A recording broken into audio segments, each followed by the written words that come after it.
আমরি বাংলা ভাষা। আর এই বাংলা ভাষায় এখন বিজেপির বিরুদ্ধে তৃণমূলের সবথেকে বড় হাতিয়ার। 27শে জুলাই থেকে রাজ্য জুড়ে ভাষা আন্দোলনে ডাক দিলেন মমতা বন্দ্যোপাধ্যায়। বিজেপি যখন 26শে আসল পরিবর্তনের জন্য ঝাঁপাচ্ছে, তখন পাল্টা দিল্লিতেই সরকার বদলের লক্ষ্য স্থির করলেন তৃণমূল নেত্রী। বিহারের মতো ভোটার তালিকা সংশোধন করে রোহিঙ্গা বাদ দেওয়ার দাবি যখন তুলছেন উত্তরবঙ্গে দাঁড়িয়ে শুভেন্দু অধিকারী, তখন ধর্মতলায় দাঁড়িয়ে বাঙালি ভোটারের নাম বাদ গেলে কমিশন ঘেরাওয়ের হুঁশিয়ারি মুখ্যমন্ত্রী। নিঃসন্দেহে আমাদের আজকে এই নিয়ে একাধিক বিষয়ে আলোচনা চলবে, কিন্তু শুরুতে গুরুত্বপূর্ণ কি বলেছেন আজকে তৃণমূল নেত্রী। 26-এর আগে বাঙালি আবেগে শান। 27শে জুলাই থেকে ভাষা আন্দোলনের ডাক তৃণমূল নেত্রীর। 27শে জুলাই থেকে শনি রবিবার একেবারে বিধানসভা নির্বাচন পর্যন্ত এই আন্দোলন ধারাবাহিকভাবে চলবে ঘোষণা করেছেন মমতা বন্দ্যোপাধ্যায়। এবার দিল্লিতে বদলের ডাক। 26-এর পর দেখবো কোথায় থাকো, হুঙ্কার তৃণমূল নেত্রী। তিনি বলছেন বাংলায় বদল করতে এসে ভারত সরকার বদলে যাবে না তো। একেবারে সরাসরি বিজেপিকে চ্যালেঞ্জ মুখ্যমন্ত্রীর।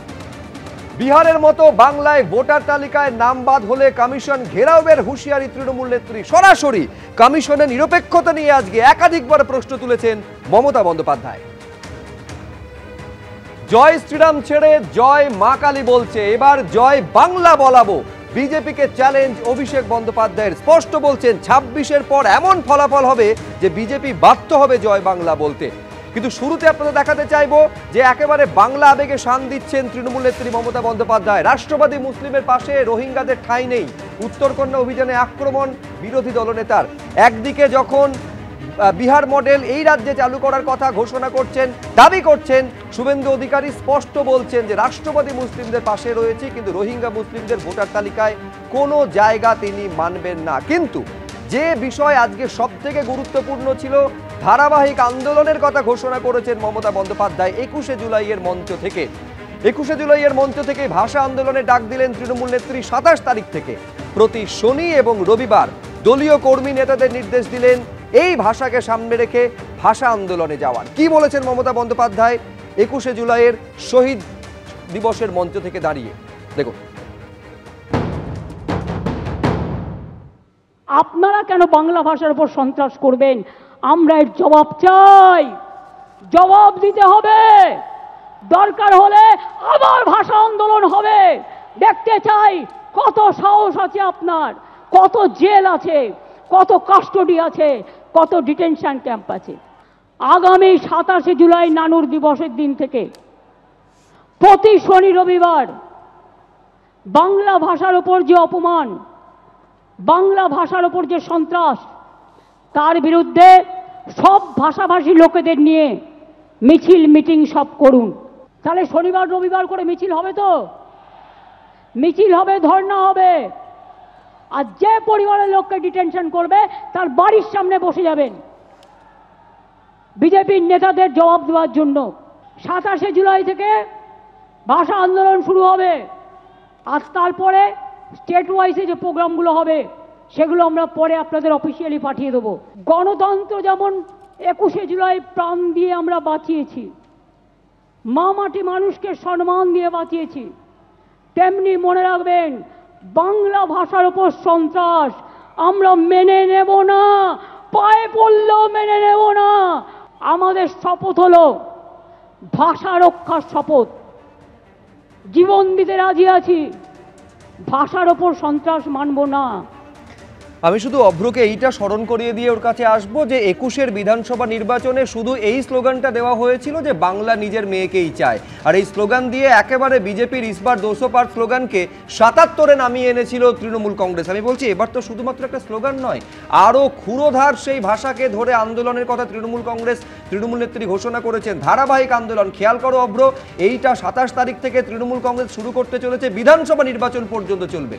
সামলাতে পারবে তো? দেখুন, তৃণমূলের আজকে একটা মহান দিন ছিল, শহীদদের তর্পণ। এবার শহীদের তর্পণের নমুনা আমরা দেখলাম, কোথাও গেঞ্জি তুলে নাচ করছে তো কোথাও গেঞ্জি খুলে নাচ করছে। আজকে স্টুডিওতে অরূপদা গেঞ্জি পরে আসেননি, শার্ট পরে এসছেন, তাই ধন্যবাদ। নয়তো আপনি গেঞ্জি পরে আসলে তুলতেন না খুলতেন সেটা আপনিই জানেন। আমি বলছি এই হচ্ছে তৃণমূলের আন্দোলনের নমুনা। আর ভাষা আন্দোলনের কথা বলছেন, অতুল প্রসাদ সেনের গানের লাইনগুলো কি?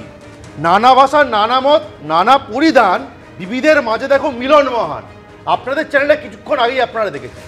মহান তৃণমূল নেতা ববি হাকিম, স্যান্ডো ববিদাকে বলেও অনেকে তাকে চেনে, উনি কি বলছেন, অভিধান মানে পরিধানটাকে উনি অভিধান করে দিয়েছেন আর মিলন মহানটাকে মদন মহান করে দিয়েছেন। আমি বলছি বাংলা ভাষার এই ধরনের অপমান যারা করে তাদের মুখে ভাষা আন্দোলনের কথা সাজে, আর কারা করছে ভাষা আন্দোলনের কথা?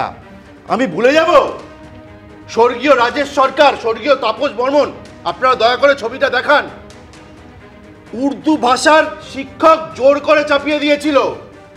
এরা যখন প্রতিবাদ করে এই চটিচেটা পুলিশকে দিয়ে গুলি খাইয়ে এই দুটো বাচ্চা ছেলেকে মেরেছিল। ভাষা আন্দোলন যদি কেউ করে থাকে তাহলে এই দুটি ছেলে, বাংলার এই দুই সন্তান, এই তৃণমূল নয়। আমি বলছি তৃণমূল বাংলা সংস্কৃতিকে, কৃষ্টিকে কোথায় নিয়ে গেছে। এই অভিযোগটা বারে বারে এই পরিসংখ্যানগুলো দিতে হবে, সেটা হচ্ছে বিভিন্ন বিজেপি শাসিত রাজ্যে একদম। সেই জন্য তো বাংলা নিয়ে একেবারে বিজেপি তৃণমূলের, আমি বলছি এক দল থেকে আরেক দল নয়, প্রশ্নটা হচ্ছে তুমি বাঙালি আমি বাঙালি, বাংলা ভাষা সবার উপরে, এইটা মাথায় রেখে এক সুরে কোথাও যদি বাংলা ভাষা বলার জন্য তাকে অস্ট্রাসাইজড হতে হয়, তাকে যদি বাংলাদেশে পাঠিয়ে দেওয়া হয়, যদি অত্যাচারের সম্মুখীন হতে হয় বিশেষ করে বিজেপি শাসিত রাজ্যে, তোমারও সমানভাবে তার সমালোচনা করা উচিত।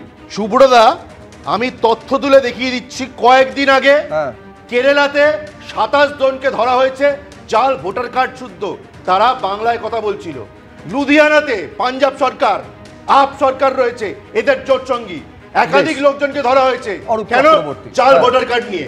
ওড়িশাতে 400 জনকে লোকেট করা হয়েছিল, তার মধ্যে 343 জনের জাল ভোটার কার্ড। আমি বলছি, আমি এক লাইনে শেষ করি, আমি বলছি বেশ, আমি আবার অবরোধ হওয়ার কাছে দীর্ঘক্ষণ, সে কি ভারতীয়? 1 ঘন্টারও বেশি সময় ধরে অনুষ্ঠান চলবে। অরূপ চক্রবর্তী। আমি শুভ্রজিৎ, তোমাদের প্যানেলটা এই যে ডিসকাশন হচ্ছে, এটা ভাগ্যিস কলকাতাতে। এবিপি আনন্দের এই স্টুডিওটা যদি কলকাতায় না হয়, আজকে রাজস্থান, উড়িষ্যা বা আসামে হতো, বিজেপির প্রতিনিধি এতক্ষণ ধরে বাংলা বলছে বলে এতক্ষণে ওর কাছে এনআরসি নোটিশ চলে আসতো, ঠিক যেভাবে উত্তম কুমার ব্রজবাসীর কাছে এনআরসি নোটিশ এসছে। আমি বলছি, নাম বলছি স্পেসিফিক্যালি, কালিদাসী বিশ্বাস, সুরাবালা, অশোক রায়, তারাপদ বিশ্বাস, সুহারি বিশ্বাস, মায়ারানী দাস, আলো রায়, গীতা হালদার, উৎপল হালদার, পাঁচি ঢালি, লেবু সরকার, প্রত্যেকের কাছে এদেরকে ডিটেনশন করা হচ্ছে, ডিপোর্টেশন করা হচ্ছে, এবং বাংলাদেশি অবলিক রোহিঙ্গা রায়গড় পুলিশ থেকে তাদেরকে ডিটেনশন ক্যাম্পে পাঠানো হচ্ছে। মমতা বন্দ্যোপাধ্যায় একটা তালিকা আজকে তুলে ধরেছে। আমি তো বলছি এক্স্যাক্টলি, মমতা বন্দ্যোপাধ্যায় ওই তালিকাটা বিস্তারিতভাবে বলেছেন। মানে মুশকিলটা কোথায়, কিছু হলেই বলে দেওয়া হচ্ছে যে রোহিঙ্গা রোহিঙ্গা রোহিঙ্গা রোহিঙ্গা। সারা পৃথিবীতে রোহিঙ্গার সংখ্যা কত? 14 লক্ষ, খুব বেশি হলে মায়ানমারে। শুভেন্দু অধিকারীর দলবল বলে বেড়াচ্ছে কখনো 70 লক্ষ, কখনো 80 লক্ষ। আর এই একটু আগে আপনাদের চ্যানেলে দেখছিলাম যে এখন বলছি যে রাষ্ট্রবাদী মুসলমানদের পাশে আছে। এই শুভেন্দু অধিকারী, শুভেন্দু তোমাদের মনে থাকবে কদিন আগে বলেছিল রাষ্ট্রবাদী মুসলমান বলে কিছু হয় না। ওর কোনটা মুখ আর কোনটা মুখোশ? আসল লড়াইটা হচ্ছে ওদের বাংলা এবং বাঙালির বিরুদ্ধে। কারণ ওদের কাছে তো স্বাধীনতা সংগ্রামের ঐতিহ্য নেই, ওদের কাছে একটা মুচলেখা দেওয়ার সাভারকার রয়েছে। তাই জন্য ক্ষুদিরাম বসুকে ক্ষুদিরাম সিং করতে হয়, যাদের কাছে স্বাধীনতা সংগ্রামের ঐতিহ্য নেই, যাদের কাছে বাংলা ভাষা সারা ভারতবর্ষকে জাতীয় সঙ্গীত দিয়েছে, জাতীয় গীত দিয়েছে। এই ডক্টর বি.আর. আম্বেদকর সংবিধানের প্রণেতা, তাকে এই বাংলা থেকে তাকে রাজ্যসভার সাংসদ করে পাঠিয়েছে। এই ঐতিহ্য তো ওদের নেই। ওরা বাংলা ভাষাকে ঘৃণা করে, বাংলায় কথা বললে বাংলাদেশি বলে তকমা। আপনি বলুন একটা ছোট্ট আমাকে উদাহরণ, আজকে তামিলনাড়ুর মানুষ তামিল ভাষায় কথা বলে, শ্রীলঙ্কার প্রচুর মানুষ তামিল ভাষায় কথা বলে। তামিলনাড়ুর মানুষকে বলা হয় শ্রীলঙ্কা চলে যাও। আজকে ভাবুন আজমল কাসব পাকিস্তানের পাঞ্জাব প্রদেশের বাসিন্দা, পাঞ্জাবিদের কখনো বলা হয় পাকিস্তানে চলে যাও? কেন বলা হবে? উচিত নয় তো। আজকে আমাদের দার্জিলিংয়ে যে গোর্খারা থাকেন নেপালি ভাষায় কথা বলে, তাদের আমরা বলি নেপালে চলে যাও, বাংলায় কথা বললে বাংলাদেশ চলে যাও। এ কোন অত্যাচারের রাজত্ব শুরু করেছে গোটা ভারতবর্ষ জুড়ে? উত্তম কুমার ব্রজবাসী, তোমার বলার সময় বলিনি, তোমার বলার সময় বলিনি, তোমার বলার সময় বলিনি, তোমার বলার সময় বলিনি। তুমি শোনো, শোনার ধৈর্য প্র্যাকটিস করো। আজকে উত্তম কুমার ব্রজবাসী তাকে আসাম সরকার কোন অধিকারে যুক্তরাষ্ট্রীয় কাঠামোয় নোটিশ পাঠায় বলুন তো? কোন এখতিয়ার উত্তম ব্রজবাসী? উত্তম ব্রজবাসী এই রাজ্যের ভূমিপুত্র নয়? আমার ভাই উত্তম ব্রজবাসী, যারা আমাদের ভাইয়ের উপর আক্রমণ চালাতে চায়, ওই যে ওরা আমার মুখের ভাষা কাইরা নিতে চায়, যেই ভাষাতে কইতো কথা আমার বাপ দাদায়। এইভাবে উচিত শিক্ষা দেবে বিজেপিকে। ওই সবে জয় মা কালীতে এসছে, জয় মা দুর্গা এসছে, জয় বাংলা আসবে, আসতে হবে 2026-এ, আর 26-এর পরে অভ্রতরও দেখবেন আবার জয় মমতাও না বলে। ঠিক, আমি বলছি সঙ্গত কারণে এই প্রশ্নটা ওঠে। এ রাজ্যের বাসিন্দা যখন, আমি দর্শকদের মনে করিয়ে দেব, উত্তম কুমার ব্রজবাসী তিনি নিজে দাবি করেছিলেন তিনি জীবনে অসম যাননি, ফলে অসম সরকার কিভাবে ফরেন ট্রাইব্যুনালের একটা নোটিশ পাঠায় এনআরসির, এই প্রশ্ন কিন্তু সেদিনও উঠেছিল। আচ্ছা, ঠিকই তো, যথার্থ বলেছেন অরূপ চক্রবর্তী যে ক্ষুদিরাম বসুকে কেন ক্ষুদিরাম সিং বলা হবে, ঠিক একইভাবে সন্ত্রাসবাদী যে বলে কেন দাগিয়ে দেওয়া হবে যারা বাংলার বীর বিপ্লবী। এই রাজ্যের একটি বিশ্ববিদ্যালয়ের যখন পরীক্ষাপত্রে এই প্রশ্নটা আসে সমানভাবে, সেখানেও সেটা সমালোচনার যোগ্য। কিন্তু আমি এইখানে দর্শকদের দেখাতে চাইবো শুধুমাত্র বিজেপিকে নিশানা করেছেন তৃণমূল নেত্রী এমনটা নয়, কমিশনকে পর্যন্ত এক হাত নিয়েছেন। এই কথা মুখ্যমন্ত্রী বলছেন যে কমিশনের ষড়যন্ত্র চলছে, বিচারের বাণী নীরবে নিভৃতে কাঁদছে। আগের বারে বিদ্যাসাগরের মূর্তি ভেঙেছিল, এবার ভোটের আগে সার্কুলার জারি করেছে কেন্দ্র, এবং এই সার্কুলারে কি লেখা রয়েছে, পাশাপাশি রাজ্যের উদ্দেশ্যেও বিজ্ঞপ্তি জারি করা হয়েছে। একেবারে সেই বিজ্ঞপ্তি তুলে ধরে কিভাবে বিজেপিকে নিশানা করেছেন 21-এর মঞ্চ থেকে মমতা বন্দ্যোপাধ্যায়, দেখুন। বিজেপির চক্রান্ত তো চলছে, নির্বাচন কমিশনের ষড়যন্ত্র চলছে, বিচারের বাণী নীরবে নিভৃতে কাঁদছে। আগের বার বিদ্যাসাগরের মূর্তি ভেঙেছিল, আর এবার ইলেকশনের আগে এই দেখুন প্রথম সার্কুলার গভর্নমেন্ট অফ ইন্ডিয়ার। এটা আমাদের রাজ্যে পাঠায়নি, বিজেপি রাজ্যগুলোকে পাঠিয়েছে, যে 101 মাসের জন্য যাকেই সন্দেহ হবে 1 মাস জেলে আটকে রাখতে পারবে, ডিটেনশন ক্যাম্প করে এবং হোল্ডিং ক্যাম্প করে। এটা হচ্ছে তার নোটিফিকেশন গভর্নমেন্ট অফ ইন্ডিয়া 2রা মে 25 তারিখে পাঠিয়েছিল, যার জন্য আজকে 1000-এর ওপর লোক, তাদের কাউকে বাংলাদেশে নিয়ে গেছে, কাউকে রাজস্থানের জেলে ঢোকানো হয়েছে, কাউকে উত্তরপ্রদেশে, কাউকে ছত্তিশগড়ে, কাউকে মধ্যপ্রদেশে, এমনকি উড়িষ্যা পর্যন্ত। আমি বলি বিজেপির নেতৃবৃন্দকে, মনে রাখবেন এটা তো আমি দেখালাম 2002-এর, তাছাড়াও আর একটা চিঠি আমাদের কাছে এসছে, সেটা হচ্ছে আপনার জুলাই মাসে পাঠিয়েছে, procedure for deportation of illegal Bangladeshi nationals Rohingya, এটা তো পাঠিয়েছে, প্লাস আবার একটা পাঠিয়েছে আমাদের কাছে লেটেস্ট যেটা পাঠিয়েছে, ওরা সেন্ট্রাল ফোর্স থেকে আমাদের বলছে একটা নোডাল অফিসার তৈরি করতে, যারা কিনা গিয়ে ওখানে মানুষকে বাদ দেবে, ভোটার লিস্ট থেকে বাদ দেবে, বাংলার পরিচয় থেকে বাদ দেবে, বাংলার অস্তিত্ব থেকে বাদ দেবে। বাংলা ভাষার ওপর চলছে বিরাট সন্ত্রাস, বাংলা ভাষায় কথা বলা নাকি যাবে না, কে মাছ খাবে, কে মাংস খাবে, কে ডিম খাবে, কার মাথা খাবে, সব ওরা ঠিক করে দিচ্ছেন। এত সহজ নয়, বাংলা এসব মানবে না, সব মানুষের অধিকার এখানে সংরক্ষিত হবে। মনে রাখবেন আমার কাছে পুরো লিস্ট আছে, আমি এখনো জানি না বাংলাদেশে কত লোককে ফেরত পাঠিয়েছেন। এই দেখুন লিখছে, all state government UT administration shall set up adequate holding center in each district under the police of state UT to detain illegal immigrants from Bangladesh, Myanmar. একেবারে স্পষ্ট অভিযোগ করছেন তৃণমূল নেত্রী, টার্গেট করে পশ্চিমবঙ্গ এবং এ রাজ্যের যারা বাংলা ভাষী তাদের নিশানা করছে কেন্দ্র। কিছুক্ষণ আগে তো এর আগে অভিষেক বন্দ্যোপাধ্যায় বলতে উঠেছিলেন, তিনি বলছেন যে বিজেপি এইটা করছে শুধুমাত্র 21-এর নির্বাচনে পরাজিত হয়েছে বলে। এখন সত্যিটা কি, এখন এই লড়াইটা কত দূর পর্যন্ত যাবে, নিঃসন্দেহে আমাদের সেদিকে টানা নজর থাকবে। আমি বিশ্বনাথ চক্রবর্তীর কাছে আসবো। বিশ্বনাথ দা, এই অভিযোগটা মাঝে মধ্যেই আপনি বিরোধী দলের দিকে করে থাকেন যে শাসক দলের বিরুদ্ধে একাধিক অভিযোগ থাকা সত্ত্বেও সেই অভিযোগগুলোকে ইস্যু হিসেবে দাঁড় করিয়ে ধারাবাহিক আন্দোলনের পথে কেন বিরোধী, বিশেষত বিজেপিকে দেখা যায় না। আজকে খেয়াল করুন, শাসক হওয়া সত্ত্বেও তৃণমূল নেত্রী মমতা বন্দ্যোপাধ্যায় এই যে বাঙালি এবং বাংলা ভাষীদের ওপর অত্যাচার, সেইটাকে কিন্তু শুধুমাত্র আন্দোলনের রূপ দিচ্ছে না, ধারাবাহিক আন্দোলন, এই যেটা 27 তারিখ থেকে শুরু হচ্ছে, বিধানসভা নির্বাচন পর্যন্ত চলবে। শুধু তাই নয়, বিধানসভা নির্বাচনের কাউন্টিং পর্যন্ত চলবে। অর্থাৎ পরিষ্কার নির্বাচনে বাঙালি ইস্যুটাকে, বাংলা ভাষার ইস্যুটাকে মমতা বন্দ্যোপাধ্যায় একেবারে কেন্দ্রীয় ইস্যু, এবং মমতা বন্দ্যোপাধ্যায় যে বলটা সেট করে দিল তাতেই কিন্তু খেলতে হবে শুভেন্দু অধিকারী বা বিজেপিকে। আমি মনে করি আইডেন্টিটি পলিটিক্সের ক্ষেত্রে বিজেপি সারা ভারতবর্ষে চ্যাম্পিয়ন হলেও রাজ্য রাজনীতির কনটেক্সটে কিন্তু মমতা বন্দ্যোপাধ্যায় আইডেন্টিটি পলিটিক্সের কিন্তু চ্যাম্পিয়ন। বারবার দেখেছি যে কোনো আইডেন্টিটির প্রশ্নে, সেটা মুসলিম আইডেন্টিটি হোক, বাঙালি আইডেন্টিটি হোক, আইডেন্টিটি প্রশ্নে মমতা বন্দ্যোপাধ্যায়ের ধারে কাছে কোনো রাজনৈতিকবিদ নেই। কিন্তু একই সাথে তোমাকে প্রশ্ন আমি করতে চাই যে ধরো অনুপ্রবেশের মতন ইস্যু একটা জাতীয় ইস্যু, নিরাপত্তার প্রশ্নে গুরুত্বপূর্ণ, যেখানে বিজেপি কেন্দ্রীয় সরকার চালায়, রাজ্যে তৃণমূল চালায় সরকার। ফলে আমরা তো এক্সপেক্ট করতেই পারতাম যে একটা অনুপ্রবেশের মতন ইস্যুটা সিরিয়াসলি অ্যাড্রেস করা হোক, কিন্তু অনুপ্রবেশের ইস্যুটাকে অ্যাড্রেস না করে বাঙালি লোকে আসছে এবং যেভাবে কেন্দ্রীয় সরকার একে ডিল করছে বা রাজ্য সরকার এটাকে আশ্রয় দিচ্ছে, তার মধ্য দিয়ে যেটা আমার মনে হয় যে দেখো দিনের শেষে কিন্তু মানুষের স্বাস্থ্য ইস্যু গুরুত্বপূর্ণ হবে না নির্বাচনে, মানুষের শিক্ষার যে দুর্গতি অবস্থা এটা কিন্তু ইস্যু হবে না দিনের শেষে। কিন্তু তোমাকে আমি বলছি ল অ্যান্ড অর্ডার যে রাজ্যে ভেঙে পড়েছে সেটা কোনো ইস্যু হবে না, কর্মসংস্থান কোনো ইস্যু হবে না।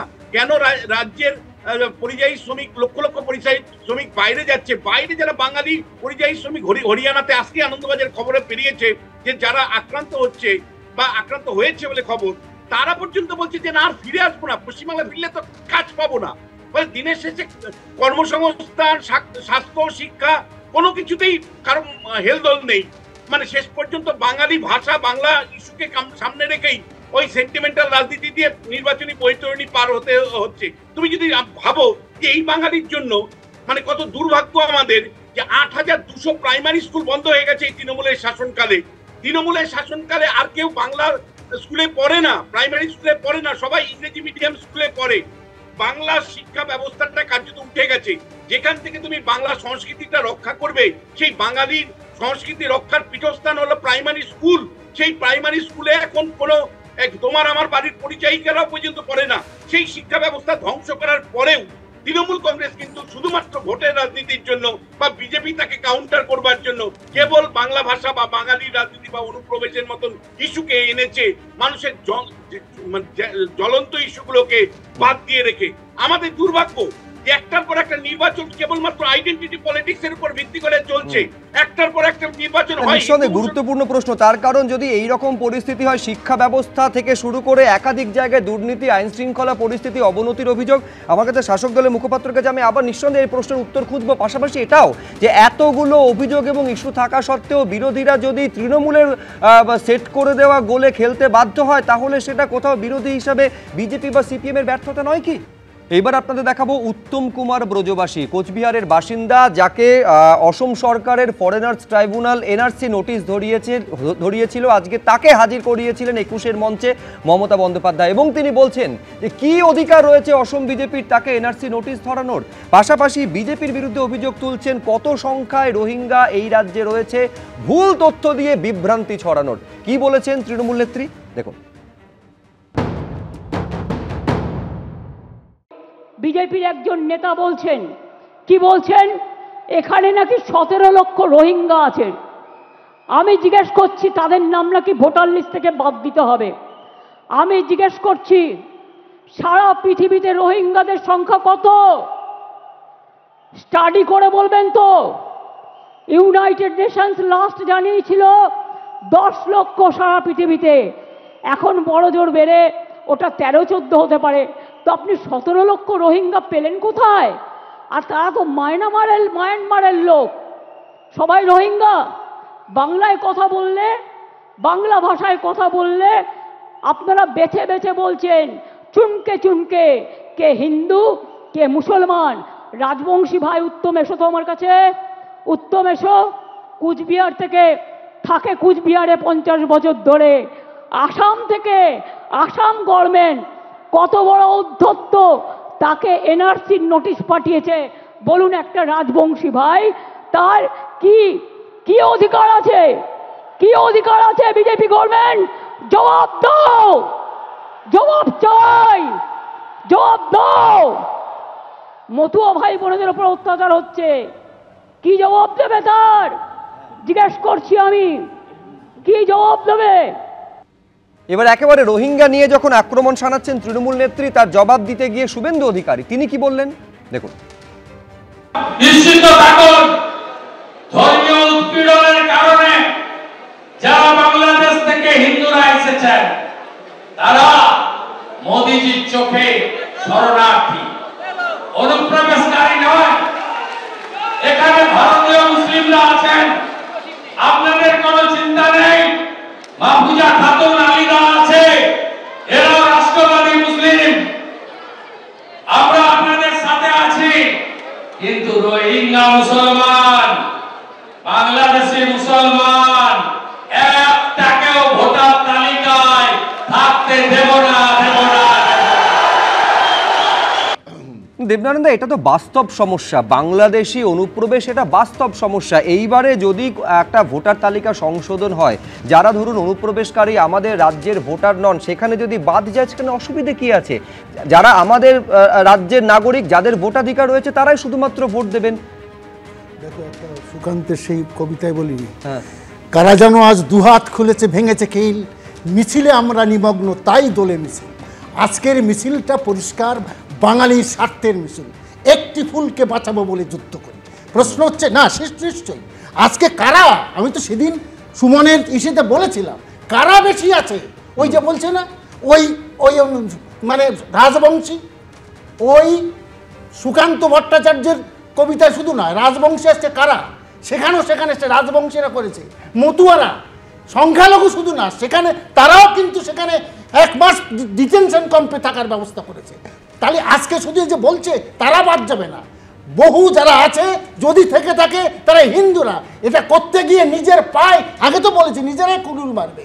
এবং আজকে যে ঘটনাগুলোটা করছে হেফাজত, এমন কিছু হয় বিজেপি যদি নিজের পায়ে নিজে কুড়ুল মারে, তৃণমূলের লাভ তো, লাভ তো মানে কি বাঙালি, তার মানে ওটা না মানে এখন সারা ভারতে বাঙালি খেতা অভিযান। এখন যদি আমি বেড়াতে যাই তাতেও বলা হচ্ছে এখান থেকে বেড়াতে গেল তাকে সন্দেহ 1 মাস ডিপোর্ট করে রাখবে, 1 মাস। না না, আপনি কি চাইছেন দেবনাথ, আপনি কি চাইছেন? এই যে ধরুন সাদরাডির মতন যারা দুটো কেন্দ্রে ভোটার তালিকায় যাদের নাম রয়েছে তাদের নামটা থাকুক নাকি বাদ? অবশ্যই বাদ যাক।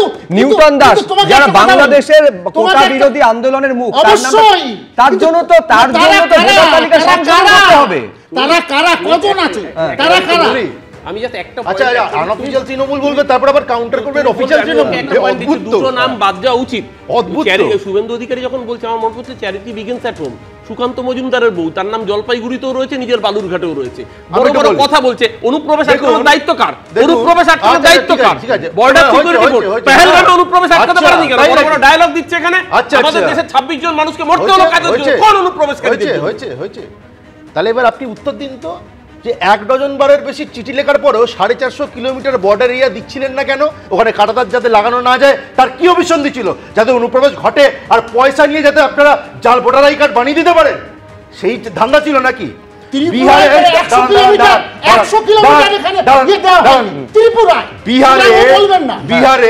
আমি বলছি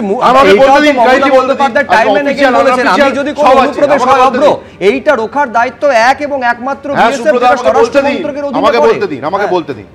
বিহারে 12.5 লক্ষ মৃত ভোটারের নাম চিহ্নিতকরণ করা হয়েছে, 5.5 লক্ষ ভোটারের নাম দুবার ছিল এবং 17.5 লক্ষ ভোটার বিহার ছেড়ে চলে গেছে। এই যে টোটাল সংখ্যা, এই সংখ্যাটা কিন্তু বিহারের ইলেকটোরাল। এই তথ্যটা পাচ্ছে কোত্থেকে? এই তথ্যই আউট ইন দ্য ওপেন, আপনারা জানেন না? না, তথ্যটা কার? কমিশনের। এইবার কমিশনকে তো কাঠগড়ায় তুলছেন তৃণমূল নেত্রী, কমিশনের বিরুদ্ধেও তো অভিযোগ করছেন তৃণমূল নেত্রী।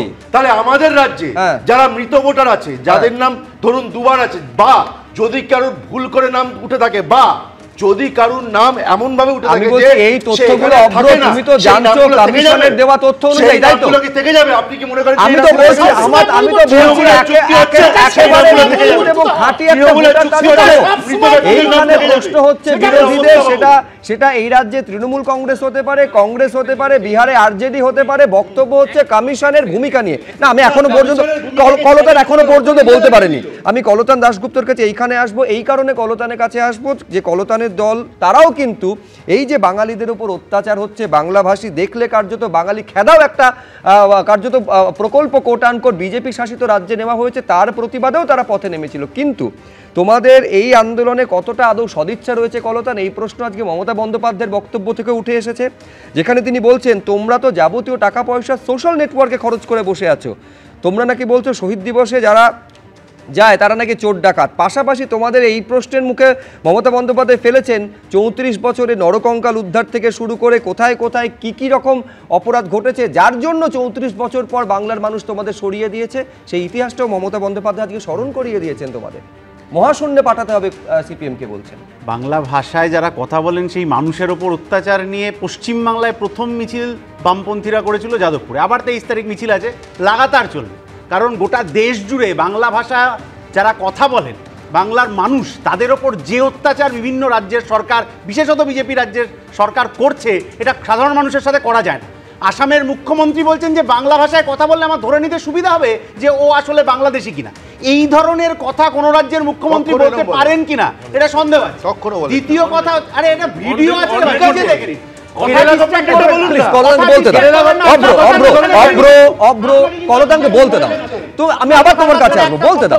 ভিডিও আছে, দেখে নেবেন। দ্বিতীয় কথা হচ্ছে যে সোশ্যাল মিডিয়াতে এখন কে কার অ্যাকাউন্টে কত খরচা করছে ডিসক্লোজ আছে। আপনি এক তৃণমূলের নেত্রীকেই বলছি, যে কোনো নেতারা আরটিআই করে দেখে নিতে পারেন অভিষেক বাবু, মমতা দেবী এবং তৃণমূলের অফিসিয়াল যে সোশ্যাল মিডিয়া হ্যান্ডেল, তাতে প্রতিদিনে কত খরচা হয়, আর বামপন্থীরা তাদের ভলেন্টিয়ারকে দিয়ে কিভাবে কি খরচা করায়। মহাশূন্যে পাঠাবেন কি কোথায় পাঠাবেন আজকে বলেছেন তো, কিন্তু অতীতে উনি বামপন্থীদের সম্পর্কে যা যা বলেছিলেন নিজের কথা নিজে রাখতে পারেননি, তো আমি তো দোষী নই। রাজারহাটের সবাই বড় বড় ফাইল নিয়ে এসে বলেছিলেন একে তাকে জেলে পাঠিয়ে দেবেন বলে, তারা কেউ জেলে যাননি। তৃণমূলের নেতারা কেউ জেলে গেছেন, কেউ আবার বিজেপিকে মিস কল দিয়ে ফেরত চলে এসেছেন, এখন বাড়িতে রয়েছেন। সে দায় তো আমার নয়। আমাদের কথা হচ্ছে যে এত লম্বা লম্বা বক্তৃতা হয়েছে, সব হয়েছে, দারুণ হয়েছে, প্রচুর লোক এসছেন, কিন্তু আজকে তামান্না বাংলাতে কথা বলতো, হরপ্রসাদ দাস, গোবিন্দ দাস বাংলায় কথা বলতেন, আনিস বাংলায় কথা বলতো, তাহলে এই মানুষগুলো ল কলেজের নির্যাতিতা বাংলায় কথা বলতেন, এই মানুষগুলোর জন্যে তৃণমূল কংগ্রেসের মঞ্চ থেকে আজকে কোনো কথা শোনা যায়নি। বললেন 26-এর বিউগল বাজাবো, 26,000-এর যে চাকরি চলে গেল তাদের জন্য এই প্রশ্নটা বারংবার ফিরিয়ে আনতে হবে। যতই ডিরেল করার চেষ্টা করা, সেই চাকরি তো তোমাদের জন্য গিয়েছে। এ তো মমতা বন্দ্যোপাধ্যায় থেকে শুরু করে তৃণমূল কংগ্রেস বারে বারে বলেছে চাকরি দিতে চাই তৃণমূল কংগ্রেস এবং তাদের সরকার, তোমাদের আইনজীবীরা সেই চাকরি খেয়ে নিচ্ছেন। বেশ, আমি কিন্তু এইখানে একবার দেখাতে চাইবো যে এইটা দর্শকদের মনে রাখা দরকার। 93 সালের 21শে জুলাই মমতা বন্দ্যোপাধ্যায় যখন no EPIC card no vote কার্যত এই স্লোগান তুলে মহাকরণ অভিযান করেছিলেন, তিনি যুব কংগ্রেসের নেত্রী ছিলেন।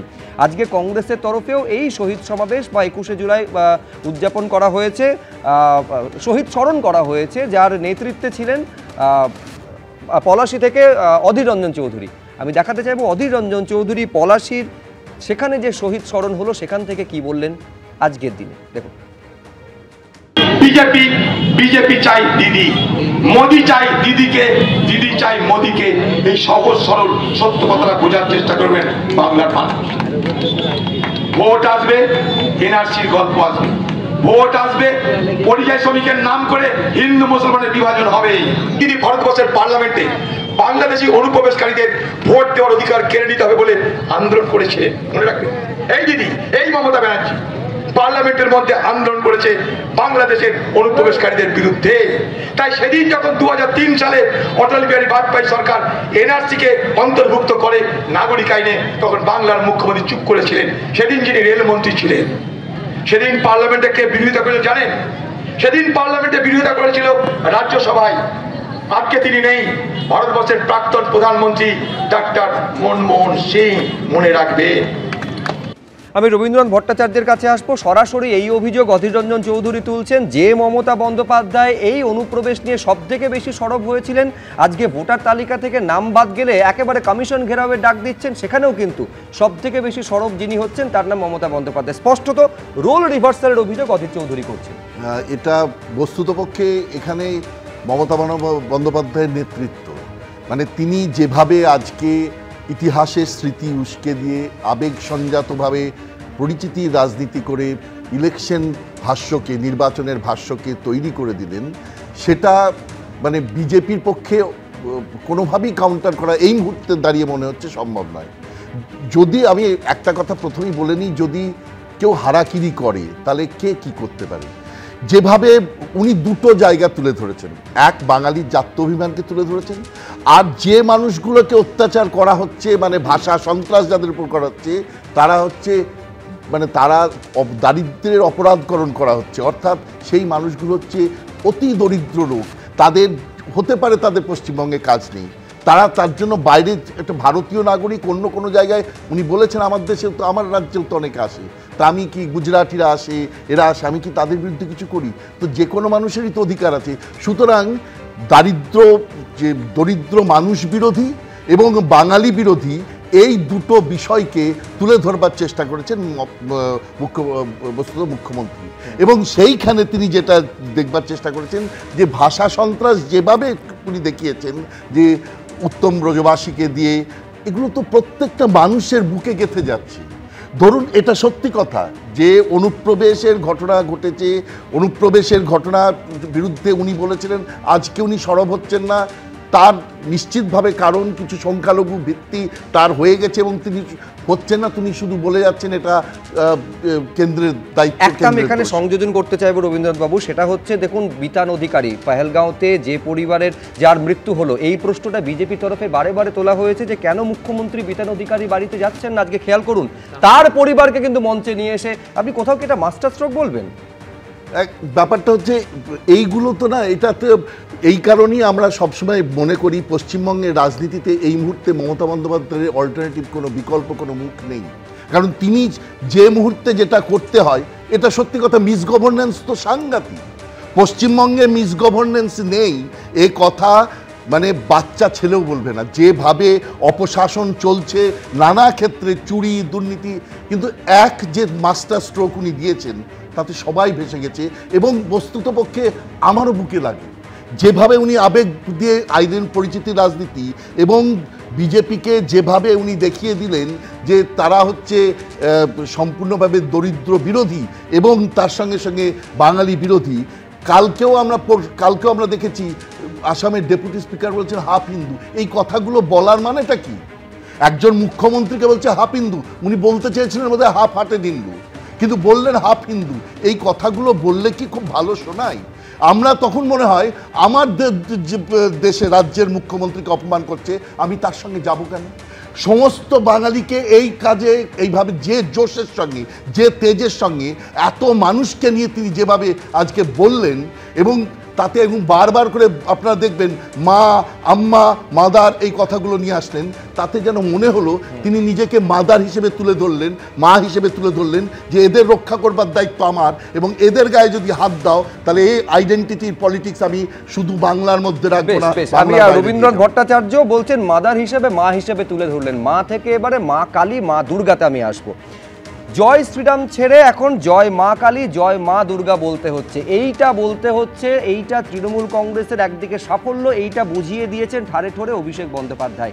এমন জায়গায় নিজের প্রত্যয়কে নিয়ে গিয়েছেন যে 26-এর বিধানসভা নির্বাচনের পর যারা আজকে বলতে বাধ্য হয়েছে জয় দুর্গা, জয় মা কালী, তারা বলতে বাধ্য হবে জয় বাংলা। কি বলেছেন অভিষেক বন্দ্যোপাধ্যায় দেখুন। 100 দিনের গরিব মানুষের টাকা আপনারা গায়ের জোরে বন্ধ করে রেখেছেন। আমরা দিল্লিতে গেছি আন্দোলন করতে, জনজাতি, মূলবাসী, তপশিলি জাতি, উপজাতি সম্প্রদায়ের প্রতিনিধি, জনপ্রতিনিধি চুলের মুঠি ধরে মহিলাদের টানতে টানতে, ছেঁচড়াতে ছেঁচড়াতে আপনারা কৃষি ভবন থেকে দিল্লি পুলিশকে দিয়ে বার করেছেন। তার জবাব পেয়েছেন 2024-এ। এবার কি করছে আসাম ফরেন ট্রাইব্যুনাল, যার বাংলার মাটিতে কোনো এখতিয়ার নেই, সেই আসাম ফরেন ট্রাইব্যুনালকে দিয়ে চিঠি পাঠিয়ে রাজবংশী ভাইদের বলছে তোমরা বাংলাদেশি। আমরা বাংলায় কথা বলি, আমাদের অপরাধ 100 বার বাংলায় কথা বলবো। আমরা যত বাংলায় কথা বলবো এটার তত গায়ে জ্বালা। গর্ব করে বলবেন বাংলা। আগে জয় শ্রীরাম বলতো, মনে আছে? ঠেলায় না পড়লে বেড়াল গাছে ওঠে না। এখন বলছে জয় মা কালী, এখন বলছে জয় মা দুর্গা।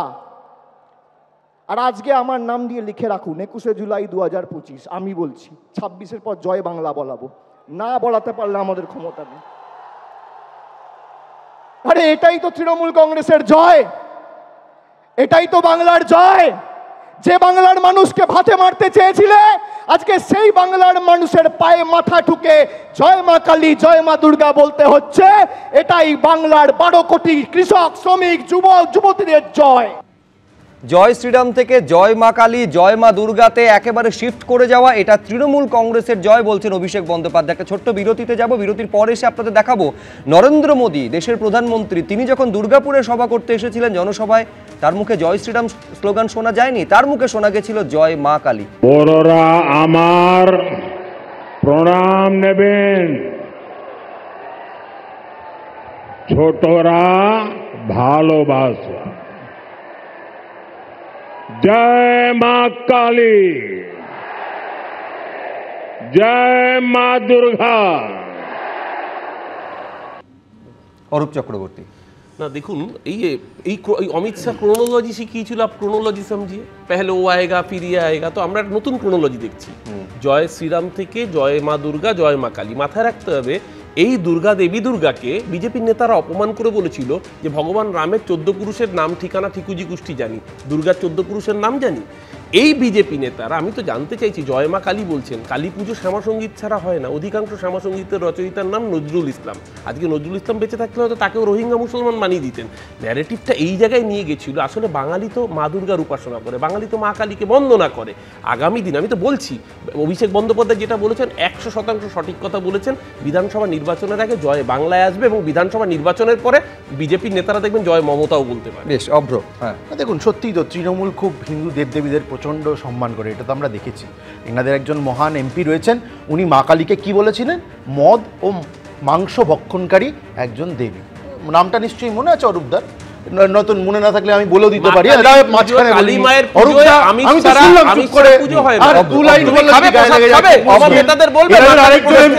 প্রত্যেকে নিজের সময় আরেকজন এমপি আছে, সে আবার শিবলিঙ্গে কন্ডম বানাতে ওস্তাদ। তো এত যখন ওস্তাদি, এদের থেকে আমাদের বাঙালি যাত্রা বিমান, হিন্দু দেবদেবীর আরাধনা, এইসব ডায়লগ শুনতে হবে। শুনবো, আর কি করব, শুনবো। আমি বলছি বাঙালি যাত্রা বিমান এবং হিন্দুদেরকে নিয়ে এই যে অসম্মান, এই জিনিসে এরা তো একদম ফার্স্ট বয় ফার্স্ট গার্ল। এদের থেকে আর কি এক্সপেক্ট করবে? বাজার গরম করা 2-4টে ডায়লগ কোনো সবাই দাঁড়িয়ে বললে হিন্দুদের প্রতি সম্মান দেখানো বা বাঙালি যাত্রা বিমান রেকগনাইজ করা হয় না। আর এর সঙ্গে আমি সংযোজন করছি বিশ্লেষক মহাশয়, ওনাকে আমি কিছুক্ষণ আগে বলছিলাম যে মুখ্যমন্ত্রী মমতা বন্দ্যোপাধ্যায় কি বলেছেন। উনি বলেছেন বাংলাদেশে ফেরত পাঠানো হচ্ছে। ফেরত পাঠানো কথাটার অর্থ হচ্ছে লোকগুলো বাংলাদেশ থেকেই এসেছিল। সঠিক তথ্য নয়, একদম স্পষ্ট হচ্ছে বাংলাদেশি বলে যাদের ফেরত পাঠানো হয়েছিল সেই বিএসএফ নিজের ভুল বুঝতে পেরে বিএসএফ এবং তারপরে বাংলাদেশের নিরাপত্তা রক্ষী সংস্থা তাদের সঙ্গে ফ্ল্যাগ মিটিং হয়েছে, তারপরে তাদের আবার ফেরত দিতে হয়েছে। এইটা হচ্ছে প্রশ্ন। বেশ, বিশ্বনাথ চক্রবর্তী। দেখো, আমি আবারও একটা কথা তোমাকে খুব পরিষ্কার করে বলতে চাই যে 15 বছরের একটা সরকার, রাজ্য সরকার, যেমন কেন্দ্রীয় সরকার যখন নির্বাচন হয় তখন মানে মানুষের ইস্যুতে ভোট হোক, এটা আমরা চাই। ঠিক তেমনি ভাবে মানে রাজ্যের 15টা বছর শাসন করবার পরেই মমতা বন্দ্যোপাধ্যায় কেন কর্মসংস্থানের প্রশ্নে ভোটে যাবেন না, কেন মমতা বন্দ্যোপাধ্যায় রাস্তাঘাটের প্রশ্নে যাবেন না, কেন মানে শাসন ব্যবস্থার প্রশ্নে যাবেন না, কেন আইন শৃঙ্খলার প্রশ্নে ভোট হবে না, শেষ পর্যন্ত ভোটটা কেন হিন্দু মুসলমান এনআরসি সি এর ইস্যুতে হবে, এই প্রশ্নটা কিন্তু সবচেয়ে বৃহত্তম প্রশ্ন। দেখো, তুমি দিনের শেষে বাংলা ইস্যুকে সামনে রেখে, বাংলা ভাষাকে সামনে রেখে জয়ী হতে পারো। তুমি 15 বছর ফেরত পাঠানো হচ্ছে যাদের, তারা বাঙালি কি বাঙালি নয়। আপনি ভূগোলের প্রশ্নে রাষ্ট্রবিজ্ঞানের উত্তর দিচ্ছেন, কেউ ভারতীয় হয়ে যায় না। এটা মনে রাখতে হবে। বিশ্বনাথ দা বাইরে আছেন, বিশ্বনাথ দা তো আর স্টুডিওর মধ্যে নেই, প্লিজ অ্যালাউ করুন বিশ্বনাথ দা। আমি বলছি যে দেখো, মানে খুব পরিষ্কার করে যদি নির্বাচনী মানে ডেমোক্রেসি ডিমান্ড করে যে সরকারের একটা অ্যাকাউন্টেবিলিটি নিশ্চিত হবে এবং সেটা মানে মানুষ তার দৈনন্দিন জীবনের অভিজ্ঞতা এবং তার যে মানে সুযোগ সুবিধে বা গভর্নেন্সের প্রশ্নে সে ভোট দিবে। কিন্তু প্রত্যেকটা সময় দেখতে পাচ্ছি হয় হিন্দু মুসলমানের ভোট হচ্ছে, নাহলে সিএনআরসি সামনে এসে যাচ্ছে। আর নির্বাচন যতদিন হচ্ছে, যেমন মমতা বন্দ্যোপাধ্যায় আজকে পরিষ্কার করে বলছেন 27 তারিখ থেকে একটু কাউন্টিং পর্যন্ত, কাউন্টিং শব্দটা ইউজ করেছে, ততদিন পর্যন্ত শনি রবিবার করে এই বাংলা ইস্যুকে সামনে রেখে মানে মিছিল করতে হবে। তার মানে কি ভোট শেষ, আবার ইস্যুটা মানে ধামাচাপা পড়বে। আমরা যে প্রশ্নটা তুলতে চাই, অনুপ্রবেশ একটা সিরিয়াস ইস্যু, যেটা মমতা বন্দ্যোপাধ্যায় নিজে অ্যাড্রেস করেছেন পার্লামেন্টে, সেই ইস্যুটাকে বিজেপি বা তৃণমূল কংগ্রেস জাতীয় ইস্যু হিসাবে অ্যাড্রেস করুক। একই সাথে নির্বাচন আসলে নির্বাচন কমিশনকে কাট করে দাঁড় করানো হচ্ছে। নির্বাচন কমিশন নিরপেক্ষভাবে নির্বাচন করুক, এটা চাই। যদি বারবার যেটা দেখা যাচ্ছে, নির্বাচন কমিশন আসলেই বলা হচ্ছে মা বোনেরা আপনার হাতাখন্তি নিয়ে বেরোন, মানে সেন্ট্রাল ফোর্স যাতে কাজ না করতে পারে তার ব্যবস্থা। মানে বেশি শক্তি যদি নির্বাচনটাকে পরিচালনা করে আর আইডেন্টিটি পলিটিক্স এর উপর ভিত্তি করে মানুষকে যদি ভাবাবেগে পরিচালিত করতে পারি আমরা, তাহলে জয়ী হব বটে, কিন্তু দিনের শেষে বাঙালি পরাজিত হবে। এই বাঙালি পরাজিত হয়ে গেছে অলরেডি 34 বছরের বাম শাসনের, এবং তারপরে মমতা বন্দ্যোপাধ্যায়ের 15 বছরের শাসন, আবার বিজেপি যে ধরনের বক্তব্য রাখছে, সব মিলে আমি তোমায় বলছি, বাঙালি যে বাঙালি রামমোহন থেকে সত্যজিৎ রায় পর্যন্ত একটা রেনেসা পর্বের মধ্য দিয়ে চলছিল, সেই বাঙালি আজকে কোথায় গিয়ে দাঁড়িয়েছে। শিক্ষা থেকে শুরু করে তার ভাবনা চিন্তা, সংস্কৃতির জায়গা থেকে পুরো একটা মানসিক পরিবর্তন, সাংস্কৃতিক পরিবর্তন বাঙালির মধ্যে ঘটে গেছে। যে বাঙালি একটা মানে সুস্থ মানে সংস্কৃতির জন্ম দিয়েছিল, আজকে সেই বাঙালি কোন ধরনের রাজনৈতিক সংস্কৃতি তৈরি করেছে, এখানে তৈরি হয়েছে, এবং সবকিছু ছাপিয়ে যেটা তুমি লক্ষ্য করবে, আশার জায়গা তুমি দেখতে পারবে না। হয়তো রাজনীতি জয়ী হচ্ছে, হয়তো কোনো দল জয়ী হচ্ছে, কিন্তু দিনের শেষে বাঙালি সমাজ কিন্তু পিছিয়ে যাচ্ছে। আমি কিছুক্ষণ আগে তোমাকে বলছিলাম প্রাথমিক শিক্ষার জায়গা থেকে তুমি দেখো, যে শিক্ষার জন্য সারা ভারতবর্ষ থেকে কলকাতায় লোক আসতো, আজকে কলকাতা তোমার আমার ছেলে মেয়েরা সব বাইরের রাজ্যে যা বাইরের দেশে যাচ্ছে। কেন? শিক্ষা যদি উন্নত আপনার হতো, তাহলে আপনার অফিসার, আপনার দলের এমএলএ এমপির ছেলে মেয়েরা কেন বিদেশে গিয়ে পড়াশোনা করছে? ফলে দিনের শেষে কিন্তু পরাজিত হচ্ছে বাঙালি। দিনের শেষে রাজনীতি জয়ী হচ্ছে, নির্বাচনে কোনো রাজনৈতিক দল জয়ী হতে পারে, কিন্তু দিনের শেষে আমি আবার বলছি তোমাকে, অরূপ চক্রবর্তীর কাছে আসবো, যে অভিযোগটা মারাত্মক, সেটা হচ্ছে রাজনীতি হয়তো বাঙালি এবং বাঙালি জাতিসত্তাকে ইস্যু করে হয়তো তৃণমূল কংগ্রেস ভোট বাক্সে ডিভিডেন্ড পেতে পারে, কিন্তু সেই বাঙালি এবং বাঙালি জাতিসত্তা ক্রমশ অবনমনের দিকে, পেছন দিকে হাঁটতে শুরু করেছে। তার কারণ সংস্কৃতি যে অবক্ষয় হচ্ছে, তার একটা বড় দায়িত্ব শাসক দল হিসেবে তৃণমূল কংগ্রেস এড়াতে পারে না। প্রথম কথা, এটা কোনো রাজনীতির বিষয় হওয়া উচিত না। সবার আগে আপনাদের মনে থাকবে, এই ইস্যুটা সামনে আসে প্রথম যখন মহারাষ্ট্র থেকে 4 জনকে বাংলাদেশে পাঠিয়ে দেওয়া হয় এবং তাদের পরিবারকে অন্ধকারে রেখে মুখ্যমন্ত্রীর কাছে যখন খবর আসে, সেই পরিবার পরে কমপ্লেন করেন, মুখ্যমন্ত্রী ডিজিকে নির্দেশ দেন, কুচবিহারের পুলিশ সুপারের মাধ্যমে কথা শুরু হয়। বিএসএফ, বিজিবি এবং বিডিআর বাংলাদেশ রাইফেলসের সাথে ফ্ল্যাগ মিটিং করে। ফ্ল্যাগ মিটিং করার পর তাদেরকে আবার ভারতবর্ষে নিয়ে আসা হয়। বক্তব্য হচ্ছে মুম্বাই পুলিশ যাদেরকে বাংলাদেশি বলে বাংলাদেশে পাঠালো, তাদেরকে তাহলে ভারত সরকার ভারতবর্ষে ফিরিয়ে আনলো কেন? তার মানে ভারত সরকার স্বীকার করেছে যে তারা আসলে ভারতের নাগরিক, তাহলে তাদেরকে বাংলাদেশে এইটা তোলা হচ্ছে যে আইন শৃঙ্খলার অবনতি, শিক্ষাক্ষেত্রে অবক্ষয় থেকে শুরু করে একাধিক দুর্নীতির যে অভিযোগ, এই যে ভাষা আন্দোলন বা জাতিসত্তা, এটাকে সামনে রেখে পুরো বিষয়টাকে কি কার্পেটের তলায় ঠেলে দেওয়ার চেষ্টা হচ্ছে, এবং তাতে বিভিন্ন নির্বাচনে কি সফল হচ্ছেন তৃণমূল নেত্রী মমতা বন্দ্যোপাধ্যায় এবং তৃণমূল কংগ্রেস? এইটা হচ্ছে প্রশ্ন। আমি এইখানে দেখাতে চাইবো যে পরিবর্তন, একটা পরিবর্তনের ডাক দুর্গাপুর, আসল পরিবর্তনের ডাক দুর্গাপুরে সভায় এসে প্রধানমন্ত্রী নরেন্দ্র মোদী দিয়েছেন। সেই পরিবর্তনের স্লোগানকে হাতিয়ার করে মমতা বন্দ্যোপাধ্যায় আজকে বলছেন যে বাংলায় তো পরিবর্তন সেই 2011 সালে হয়ে গিয়েছে, পরিবর্তন হবে এবারে দিল্লিতে। স্পষ্ট করে দিলেন 2029 এখন অনেকটা দেরি, কিন্তু লক্ষ্য যে দিল্লি। মমতা বন্দ্যোপাধ্যায়ের বক্তব্যে এটা দিনের আলোর মতন পরিষ্কার হয়ে গেল। দেখুন, আগামী দিন দেখা হবে, খেলা তো আবার হবে।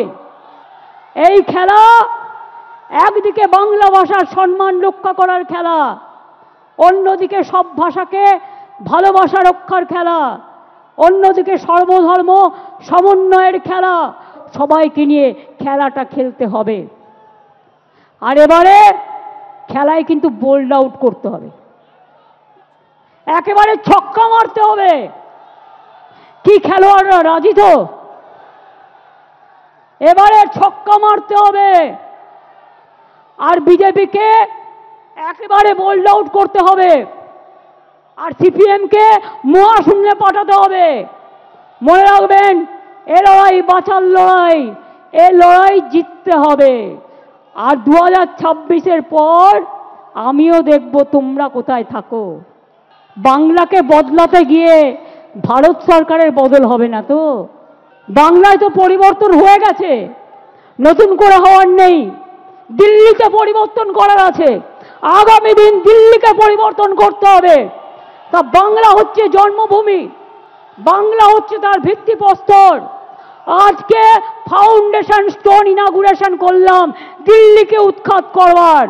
আজকে শহীদ স্মরণে, শহীদ রক্তে তর্পণ করে বলছি, তোমরা যতক্ষণ বিদায় না নিচ্ছ আমাদের তো থামবে না লড়াই, আমাদের লড়াই থামবে না, আমাদের লড়াই থামবে না।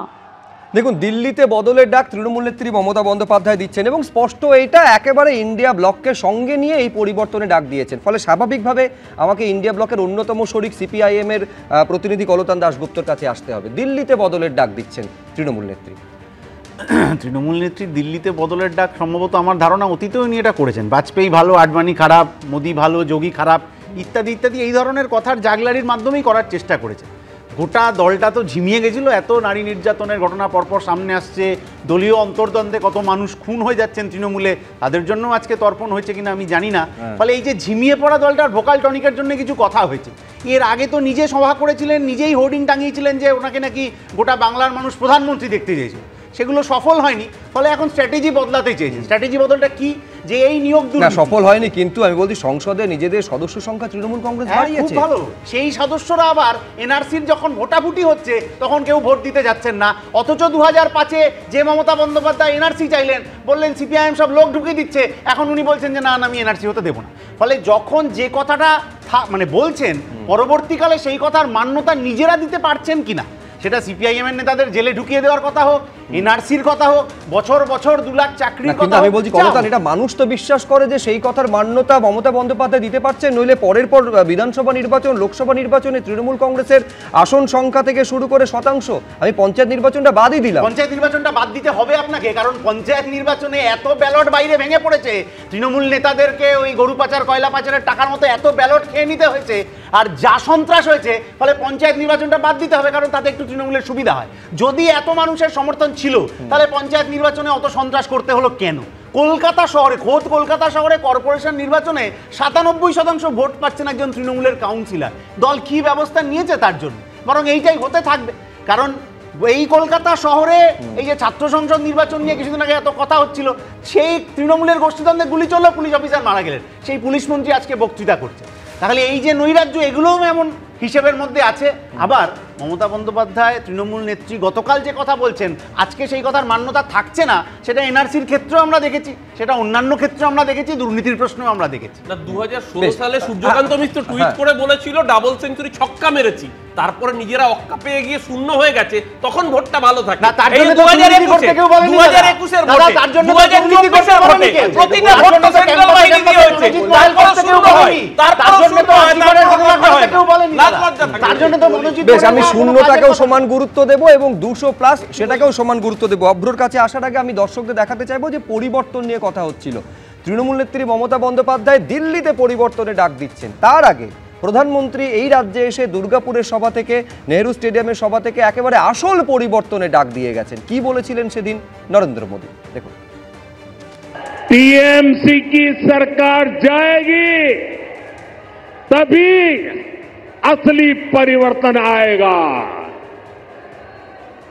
टीएमसी जावे तबेई আসল परिवर्तन आसबे। आज हर कोई कह रहा है टीएमसी हटाओ, बंगाल बचाओ। टीएमसी हटाओ, टीएमसी के शोराओ, बांग्ला के बचाओ। परिवर्तन का कमल खिलाना है। विकसित बांग्ला मोदीर गारंटी।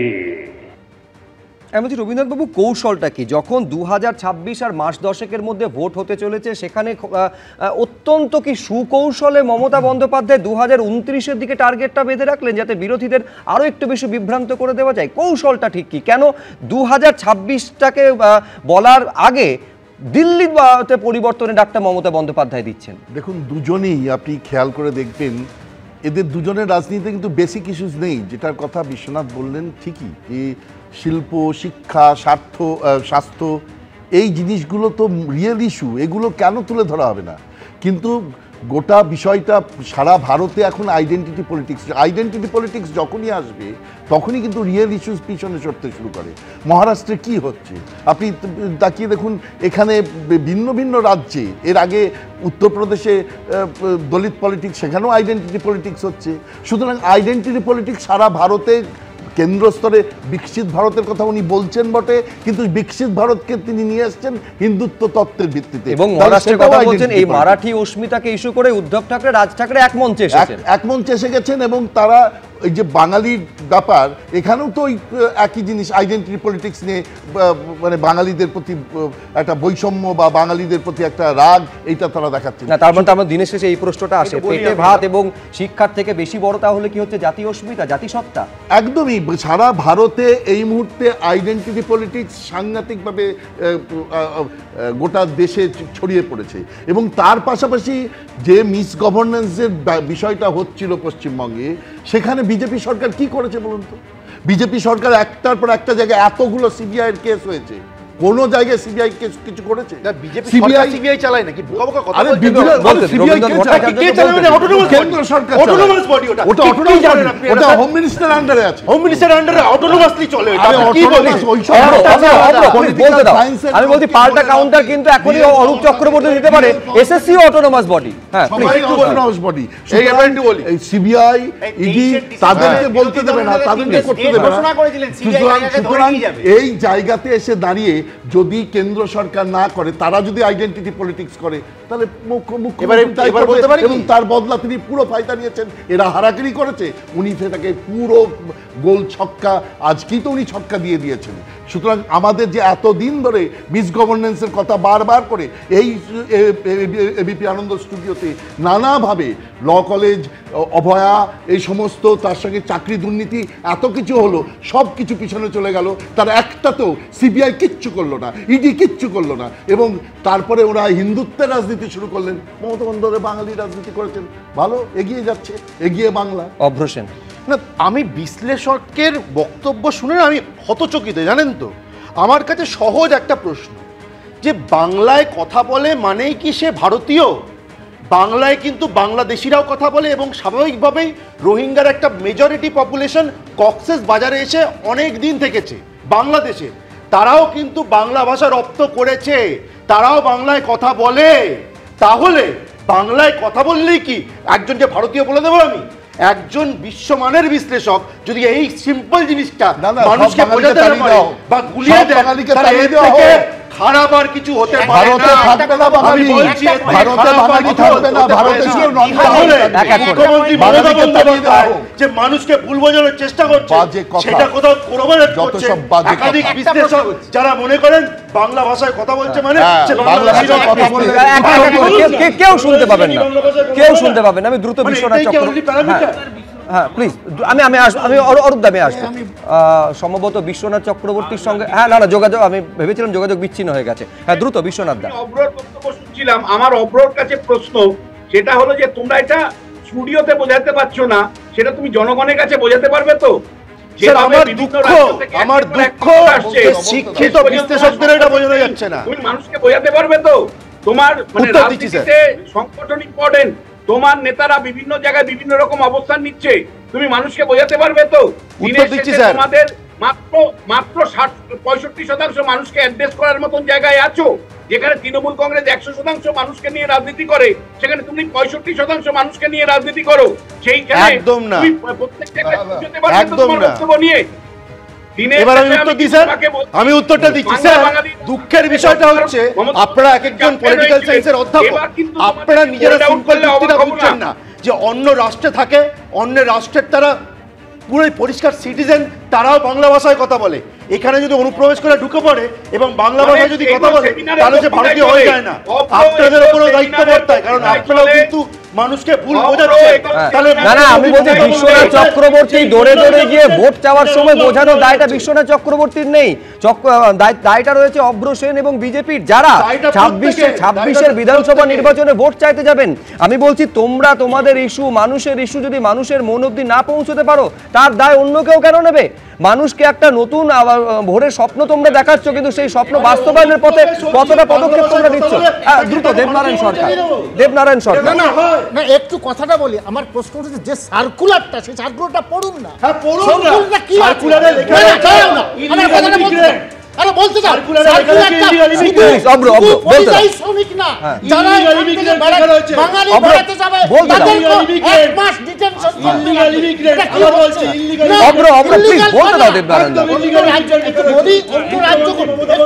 আপনি বলুন ভাই, একটু বলি তোমাকে। আরে বাবা প্লিজ বলতে দাও না। না, ইল্লিগ্যালিটি নয়, দেবনারায়ণ সরকার শোনো, ইল্লিগ্যালিটি প্রমাণ তত পরে, আগে তাকে কেন 1 মাস ডিটেনশন করবে?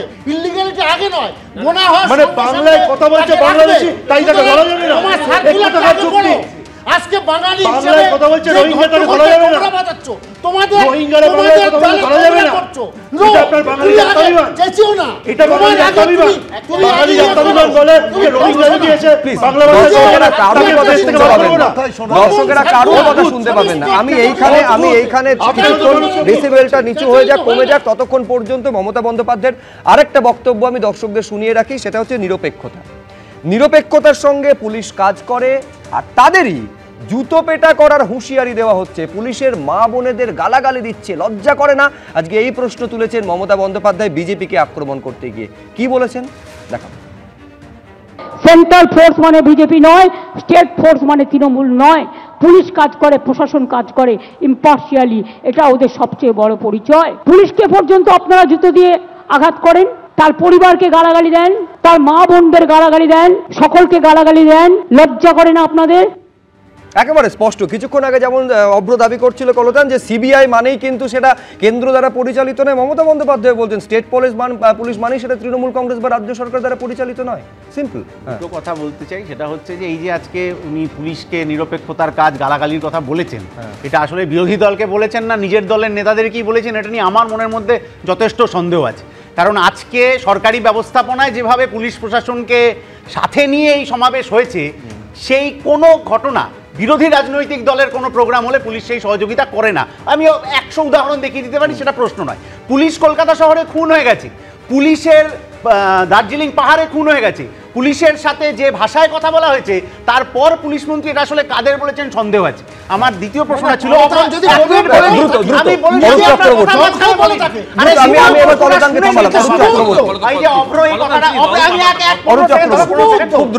কথাটা অনেকক্ষণ ধরে বলছিলেন এই যে রোহিঙ্গা বাংলায় কথা বলে ইত্যাদি ইত্যাদি। নির্বাচন কমিশনের আইনজীবীরা ওখানে বলেছেন যে বিএলও যারা বাড়ি বাড়ি যাচ্ছেন সার্ভে করতে, তারা রোহিঙ্গা খুঁজে বার করছেন, সিটিজেনশিপ খুঁজে বার করছেন। আরে বিএলও এবং নির্বাচন কমিশনের কোনো অধিকার নেই ওই সিটিজেনশিপ খুঁজে বার করা। এইটা আমি সবাইকে থামালাম, আমি অভ্রকেও থামালাম, কলতানকেও থামালাম। প্লিজ অরূপদা, অভ্র একটু আগে বলছিল যে ইডি সিবিআই নাকি অটোনোমাস বডি, কিন্তু আমরা তো পার্লামেন্টের বুকে দেখেছি মীনাক্ষী লেখি বিজেপির নেত্রী, সে বিরোধী দলের সাংসদকে বলছে তুম আভি চুপ রহো ওয়ারনা ইডি আ জায়েগা তোমার এখানে, এমন অটোনোমাস বডি। দ্বিতীয় কথা, নরেন্দ্র মোদী পরিবর্তনের ডাক দিয়েছেন নেহেরু স্টেডিয়াম থেকে দুর্গাপুরে একদিন সভায়। একটা পরিবর্তন সত্যি সত্যি মোদীজি করেছেন, একটা আন্তর্জাতিক মানে স্টেডিয়াম নেহেরু স্টেডিয়ামকে সেটা খাটালে পরিণত করে দিয়েছেন নরেন্দ্র মোদী তার সভা করে। এই পরিবর্তন আমি জানি না এর জন্য নেহেরুকে দায়ী করবেন কিনা, নেহেরুর নামে স্টেডিয়াম। বিশ্বনাথ চক্রবর্তী দ্রুত। দেখো, মানে কিছুদিন আগেই অনুব্রত মণ্ডল যে ভাষায় পুলিশ আধিকারিককে মানে গালমন্দ করেছে, তাদের মা স্ত্রীকে নিয়ে যেভাবে কথা বলেছে, তারপরে মমতা বন্দ্যোপাধ্যায় কোন মুখে এই কথা বলেন বিরোধীদের উদ্দেশ্যে? দলের এই ধরনের কথা বলে কেন বলে? এত মিথ্যে কথা কেন বলে?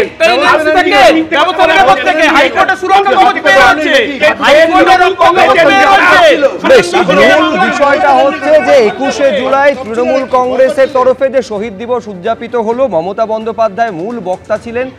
দেখুন, এই প্রশ্নটা প্রায় বিরোধীদের তরফে তোলা হয় যে এটা তো হচ্ছে যুব কংগ্রেসের কর্মসূচি। মমতা বন্দ্যোপাধ্যায় তৃণমূল কংগ্রেসের নেত্রী হিসেবে কি করে এই কর্মসূচি করেন? আজকে সেই প্রশ্ন বিজেপি সাংসদ অভিজিৎ গঙ্গোপাধ্যায় তুলেছেন। আমি অনুষ্ঠান শেষ করতে করতে দেখাবো যে বিজেপি সাংসদ ঠিক কি মন্তব্য করেছেন, পাল্টা কল্যাণ বন্দ্যোপাধ্যায় অভিজিৎ গঙ্গোপাধ্যায়কে নিশানা করে কি বললেন। পরপর দুটো বক্তব্য দেখিয়ে এই অনুষ্ঠান শেষ করব। মমতা ব্যানার্জি হাইজ্যাক করে 21শে জুলাই করছে। 21শে জুলাইয়ের সঙ্গে মমতা ব্যানার্জির কোনো সম্পর্ক নেই। মমতা ব্যানার্জি সব ব্যাপারেই যেমন একটা মিথ্যাচার করেন, এই ব্যাপারেও সেরকম একটা মিথ্যাচার চালিয়ে যাচ্ছেন। তো এটাকে আমরা যারা রাজনৈতিক খবরাখবর রাখি বহুদিন ধরে, আমরা এটাকে কোনো গুরুত্ব দিই না। ডেকে এনে লোকজন ভাড়া করে এনে বাস টাস এনে খাওয়া দাওয়ার ব্যবস্থা করে ডিম ভাত করে যদি লোকজন ডেকে আনেন, তো লোকজন আসবে, কি আছে, এবার কলকাতা বেরিয়ে গেল, তার সঙ্গে তো সমর্থনের কোনো সম্পর্ক নেই। দেখা যাক না, এবারে তো আমরা ক্ষমতায় আসবো বলে আমরা মনে করি। তৃণমূলের অবস্থা ভেতরে ভেতরে খুব খারাপ। ও কিছু জানেই না, ও তো ছিল সিপিএম এর লোক, ও তো সেই সময় সিপিএম এর লোক ছিল অভিজিৎ। ও তো কার্ল মার্কসের ছবি ঝুলিয়ে ঘুরে বেড়াতো, ও তখন সিপিএম করতো, আমরা তখন যুব কংগ্রেস করতাম। মমতা বন্দ্যোপাধ্যায় মার খেয়েছিল, অভিজিৎ আবার কবে কি কিছু জানলো? রাজনীতির কিছু বোঝে নাকি? যা পাচ্ছে তাই বলে যাচ্ছে, সব সিপিএম এর মাল ওগুলো। এখন জজ হয়ে পর ভালো একটা বিজেপি পাবে, জায়গা ছেড়েছে। অরিজিনালি ও তো সিপিএম এর লোক, কি করে বিজেপি রেখেছে ভগবান জানে। আগে থাকতো কার্ল মার্কস আর লেনিনের ছবি।